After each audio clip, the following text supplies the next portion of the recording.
Bersama dengan narasumber narasumber kita kita, ni. Dr. Yang Mulia, Dr. Nurzawani Ishak, seorang pegawai perubatan yang kita percaya sudah pun berada di hujung talian ketika ini. Apa kata kita sambung beliau terlebih dahulu. Assalamualaikum, Doktor. Waalaikumsalam warahmatullahi wabarakatuh. Apa khabar doktor hari ini?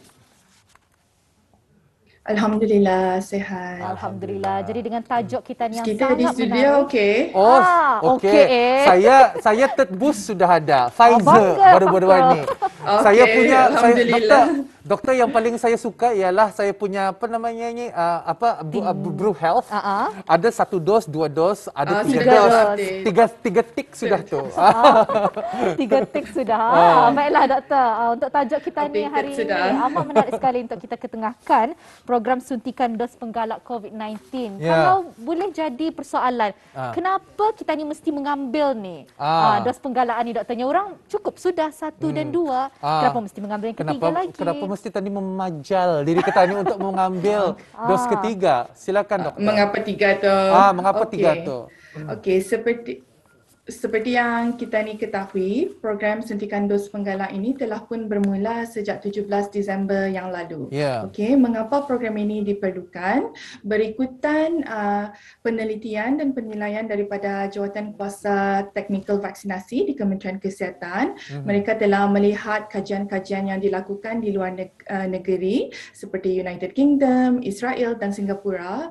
Kajian-kajian tersebut telah mendapati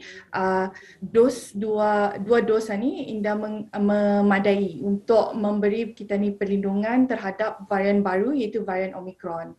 Akan tetapi dari kajian-kajian tersebut juga diorang mendapati bahawa bila kita ni mengambil dos penggalak, artinya dos nombor 3 ni, ini akan meningkatkan perlindungan kita ni dari vaksin itu. So perlindungan dari penyakit teruk COVID-19 iaitu severe disease COVID-19 dan also memberi perlindungan terhadap varian Omicron. Sebab itu tadi memerlukan dos ketiga ni melalui kajian yang diorang buat baru-baru ni lah. Cuma tu. Baiklah. Jadi kalau tapi untuk suntikan penggalaan ni macam mana? Adakah semua orang layak mengambilnya ataupun ada beberapa kriteria yang dapat melayakkan seseorang individu itu untuk mengambil suntikan penggalak ini? Kalau saya layak pulang tu, saya mengambil sudah. Layak sudah tu, dapat sudah. Yang lain macam mana? Yang orang yang indah layak itu siapa agaknya? Okey, so program suntikan dos penggalaan ni dibukakan kepada orang ramai yang berumur 18 tahun ke atas. Tapi orang ramai 18 tahun ke atas ni mestilah sudah melengkapkan 2 dos. So diorang mesti sudah complete dos pertama dan kedua dengan syarat dos kedua tu mestilah 3 bulan sudah berlalu. So kalau ini bulan 12 artinya bulan 3 bulan 4 9 lah tu 10 11 12 ini bulan 4 boleh, bulan 3 boleh, asal 3 bulan telah berlalu sejak dos kedua tanpa mengira apa vaksin yang dorang dapat masa pertama kedua tu.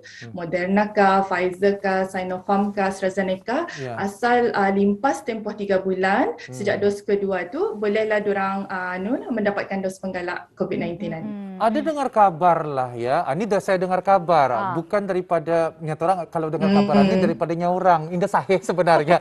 Tetapi ini akan bertanya doktor ni. Sekiranya saya dos pertama dan kedua adalah merupakan dos AstraZeneca. Dos ketiga merupakan Pfizer. Mesti mix and match atau boleh sama ataupun apa? Macam mana ni doktor? So sebenarnya buat masa sekarang yang disarankan oleh Kementerian Kesihatan, kami akan bagi dos penggalak, kami akan membagi vaksin mRNA. So vaksin mRNA ni adalah Moderna sama Pfizer kerana mengikut kajian dua vaksin ini akan memberi peningkatan perlindungan dari vaksin itu, membagi tani punya antibody itu lagi banyaklah untuk melindungi tani dari ancaman COVID-19 ini. So boleh jom sekiranya ada orang so ya Pfizer sama Moderna kan mRNA ni. So kalau mendapat AstraZeneca nombor 1, nombor 2 and then nombor 3-nya adalah Pfizer atau Moderna lah. Kalau orang itu dapat Moderna buat masa sekarang semua dos penggalak yang terdapat di Brunei Darussalam adalah vaksin Pfizer. So mereka akan mendapatkan dos penggalak mereka Pfizer lah. So macam Fakrul cakap tadi ada mix and match lah. Pasal ni mengikut kajian mRNA vaksin itulah yang akan memboost tadi punya immune system itulah lagi banyak. That's why kami memilih mRNA vaksin. Buat masa sekarang majoriti kami bagi dos penggalak adalah Pfizer lah. Tapi kalau untuk wanita mengandung bagaimana pula doktor? Bolehkah indah mereka ni mengambil suntikan penggalak ini? Okey, Kementerian Kesihatan memang sangat menggalakkan untuk wanita-wanita mengandung untuk mendapatkan dos penggalak juga. Sama jualah untuk membagi perlindungan ekstra daripada ancaman varian Omicron ni. So syaratnya masih sama asal diorang melengkapkan 2 dos vaksinasi dan tempoh 3 bulan telah berlalu. So diorang boleh jual datang untuk mendapatkan dos penggalakan ni. Sekiranya lah kan ada dos penggalak ini merupakan booster shot kan? Dan itu kalau di dalam Bro Health tu dos ketiga.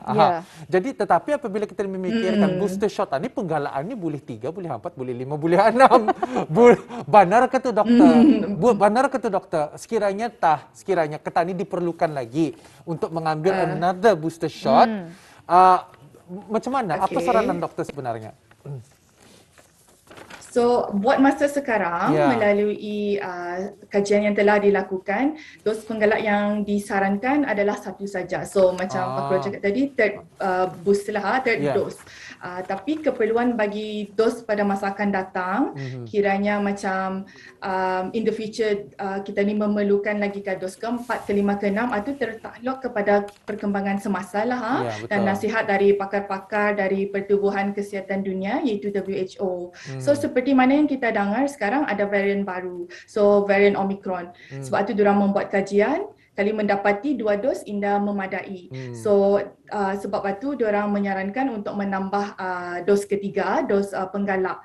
So ada kemungkinan di masa akan datang kita memerlukan dos berulang kali lah, seperti mana kita ketahui kita dinasihatkan untuk mengambil vaksin influenza kita ni setiap tahun kan.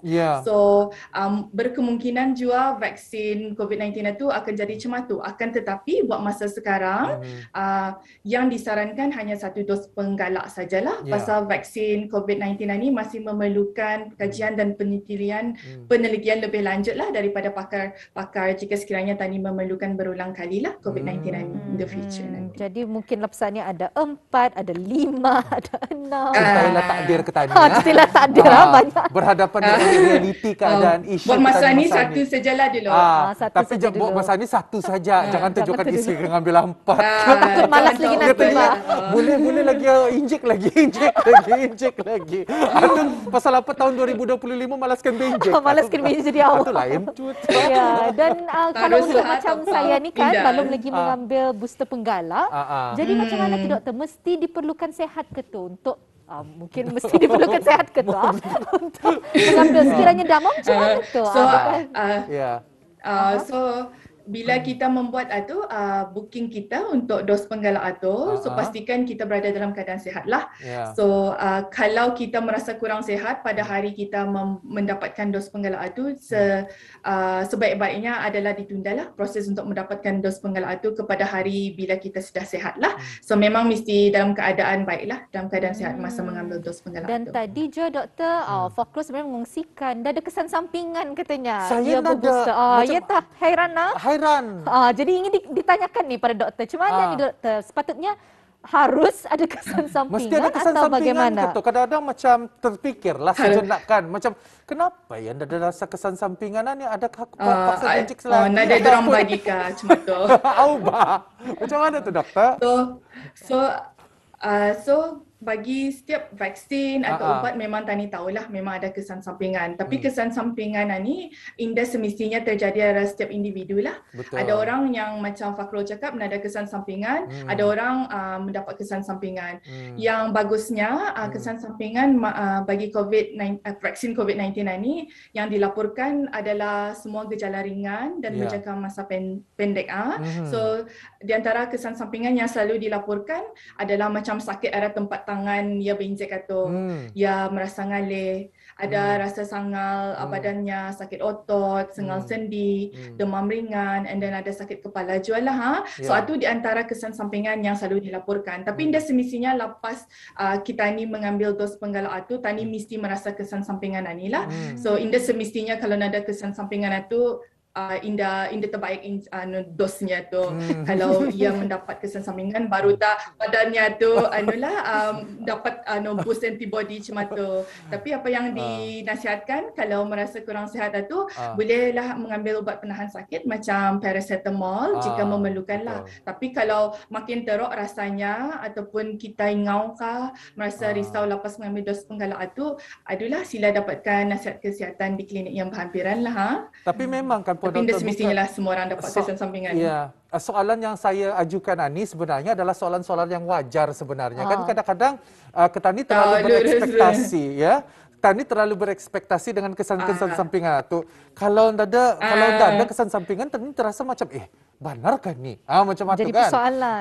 Dan juga saya percaya sahaja banyak juga di antara yang menerima boost penggalak vaksin penggalaan ni berfikiran sedemikian rupa juga. Adanya kadang-kadang mereka mengatakan bahawanya masa dos pertama, dos keduanya adanya efeknya macam ada sakit kepala, tapi sudah dos ketiga ni macam relax saja.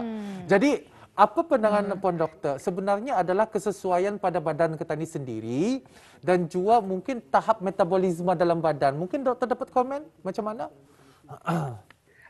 Ya, secara umumnya kita ni badan tani ni react arah vaksin, injection apa tu lain-lain lah. So indah satu orang sama dengan nada satu orang pun yang samalah ia punya kesan sampingan reaction terhadap vaksin atau ubat. So macam yang saya nyatakan tadi itu it depends, dia semestinya dos pertama tu lagi banyak kesan sampingan, dos ketiga lagi banyak kesan sampingan. Ada yang masa dos pertama dan kedua diorang ada kesan sampingan, dos ketiga ni ngalih banaria, demam banaria, mesti makan panadol apa paracetamol apalah. So itu ikut macam mana badan tani react masa tani mengambil vaksin itulah. Nada kiranya macam kalau kita ni ada A, ada B, ada C, kita ni akan react macam tu. Nada lah yang dah straightforward macam tu. So it depends lah seorang-seorang. Tapi yang nyatanya kesan sampingan yang kalau tah terjadi pada diri tanya tu berjangka masa pendek saja and ringan lah. Kiranya orang boleh makan paracetamol, boleh buat tidur, banyakkan minum air. Itu insyaAllah esoknya atau dalam beberapa hari itu ia sihat balik lah. Doktor, so nada macam ada formula macam siapa yang akan dapat kesan sampingan lah. Lurus tu. Yes? Doktor, saya ni kan bertanya juga, Nadirah sebenarnya sebelum saya kena injek, sebelum sebenarnya vaksinasi itu terima, saya ditanya berbagai soalan. Macam cara saya menyoal doktor wala ni kan. Macam mana keadaan sihat hari ini? Okey, sihatnya. Adakah alergik dengan ada alahan mengambil ubat-ubatan yang lain ataupun nyatanya bis kita ada mengambil ubat pencair darah kah? Kenapa spesifik ubat pencair darah ni yang ditanya kepada setiap yang sebelum kita menerima booster shot ni? Okey, yang pencair darah tu specifically kerana tanya sebab kan berinjek itu pakai jarum. So bila jarum itu masuk, kalau ia mengambil pencair darah tu mesti lagi lamalah menakan tempat suntikan itu. Pasal kalau mengambil pencair darah tu lambat sikitlah untuk kira darah tu cair kan. So sanang ia berdarah lah. So mesti lebih lama ia menekan arah tempat suntikan itu. Itu pulang saja mengapa kami bertanyakan pasal pencair darah tu. Bukan sebab apa-apalah. Artinya sekarang yang tukang menginjek di dalam bilik itu sama jururawat dapur sana tu bertanya kan, so kalau diorang tahu kita mengambil penciar darah, suruhnya takkan lagi lama. Yang apa tu bagas injek Jadi itulah terjawab, supaya dia Terjawab berdarah soalan saya. terjawab sudah soalan Fafla. Soalan saya curious pula. bah. Tapi kalau soalan saya pula, doktor, bagaimana ni untuk mendapatkan booster shot ni? Macam mana caranya? Okey. So orang ramai yang ingin mendapatkan dos penggalaan ni mestilah membuat booking tempahan melalui aplikasi BruHealth lah. Tapi sebelum membuat booking aplikasi BruHealth itu mesti dulu dikemaskinikan lah, diupdate dulu aplikasi BruHealth itu melalui Google Play atau App Store dorang lah. Kalau belum dorang update, mungkin Indah dapat membuat itulah tempahan untuk dos penggalaan ni. Program ini hanya dibukakan secara walk-in kepada golongan warga emas, ibu-ibu mengandung dan orang kelainan upaya saja. So orang-orang yang dah tergolong golongan yang tadi saya sebut itu mestilah membuat tempahan terlebih dahululah. Booking slot ini sudah dibuka start 22 Disember sudah hari itu. So bolehlah sudah start membooking kalau sudah 3 bulan lah lepas dos kedua tu. Jadi untuk akhirnya sebelum kita ni menutup tirai pertemuan kita ni di hari ini, doktor, apa saranan doktor untuk orang ramai mengenai dengan pengambilan dos ketiga ini? Okey, memandangkan kita ni sudah berada dalam fasa endemik kan, so orang ramai adalah digalakkan untuk mendapatkan dos penggalak vaksin COVID-19 untuk memastikan tani mendapat perlindungan maksima dari COVID-19, terutamanya varian Omicron lah. So marilah kita sama-sama lakukan tanggungjawab tani untuk sama-sama tani melindungi satu sama lain lah.